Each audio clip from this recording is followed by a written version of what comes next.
Karena biasanya setiap selebgram itu punya segmennya masing-masing, itu kan segmennya sudah jelas nih. Jadi cuma kita mau cari foto grup itu kayak lebih fair gitu. Jadi kita bisa kasih apa, mereka kasih apa ke kita. Jadi ya lebih fair. Halo sedulur, welcome to Sedulur Foto Studio Channel.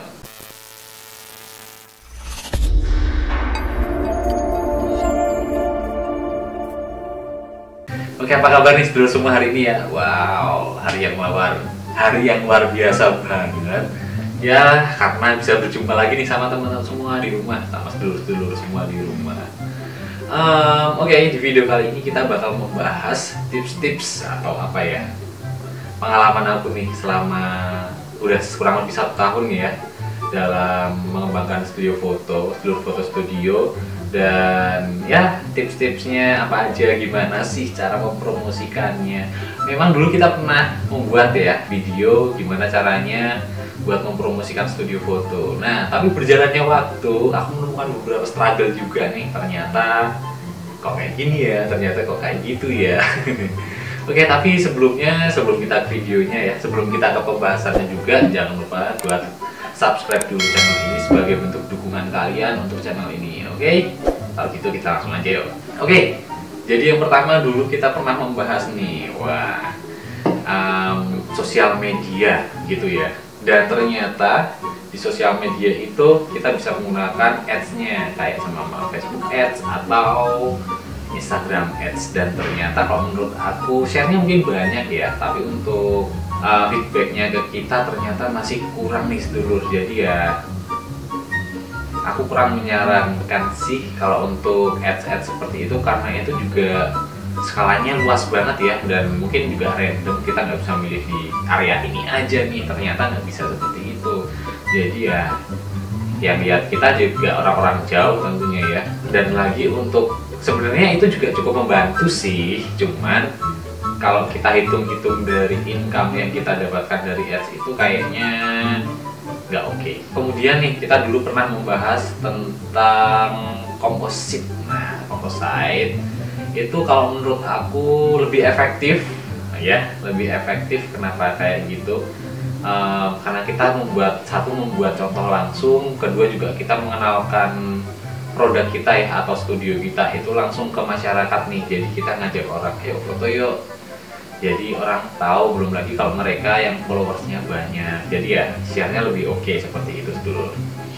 Kemudian ada lagi, kita bisa berkolaborasi nih dengan fotografer lain atau dengan mua lain atau makeup artist ya. Itu kalau dari aku sendiri sebenarnya oke. Aku lebih paling suka ini nih.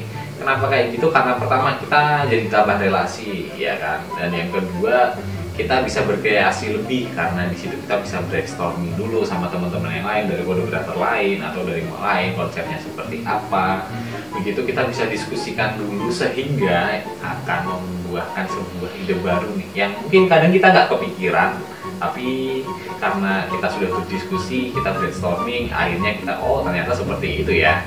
Jadi ya cukup menarik.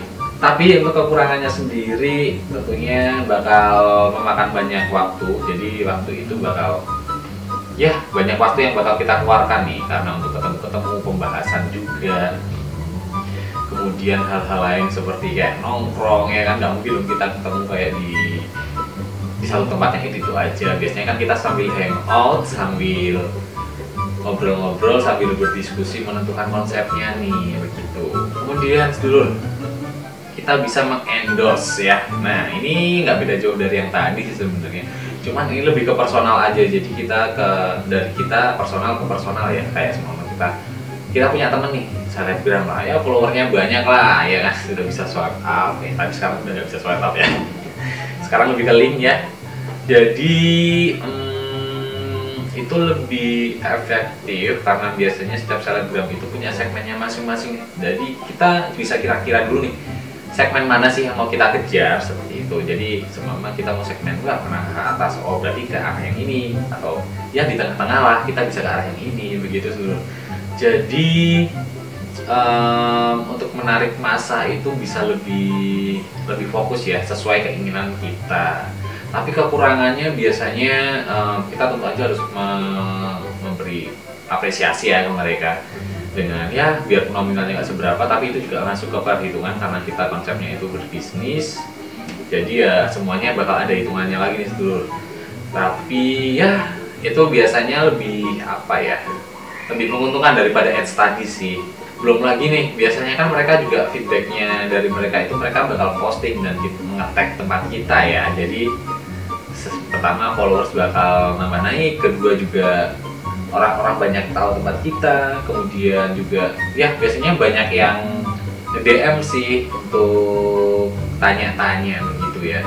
Kemudian nih sedulur, cara yang agak sebenarnya agak rumit, dibilang rumit nggak rumit tapi sedikit menguras tenaga ya.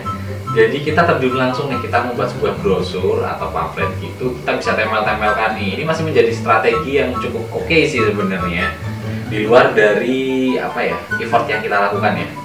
Jadi kita terjun nih seumpama ke sebuah acara, kita bisa terjun ke seminar atau terjun ke sekolah-sekolah atau di warung-warung sekolah, kita bisa nempelin, numpang nempel gitu ya. Jadi ya ini cara yang cukup aman sebenarnya karena kita tidak mengeluarkan budget yang banyak, ya paling cuman kayak ya kita harus datang ke sana kesini aja, cuman ya agak capek kalau saya kepanasan gitu ya. Oke, tapi untuk strategi ini sih ini yang paling aman ya, karena satu, pamflet itu terutama di tempat-tempat yang rame seperti itu kan segmennya sudah jelas nih. Jadi cuma kita mau cari foto grup itu kita bisa ke sekolah-sekolah, atau juga kita menjual pas foto itu juga bisa ke sekolahnya langsung, jadi ke gurunya langsung atau kepala sekolahnya langsung ya sesuai bidangnya ya. Jadi kita tanya aja nanti diarahin ke siapa. Nah jadi ke situ kurang lebihnya. Oke, berikutnya kita bisa menjadi sponsorship.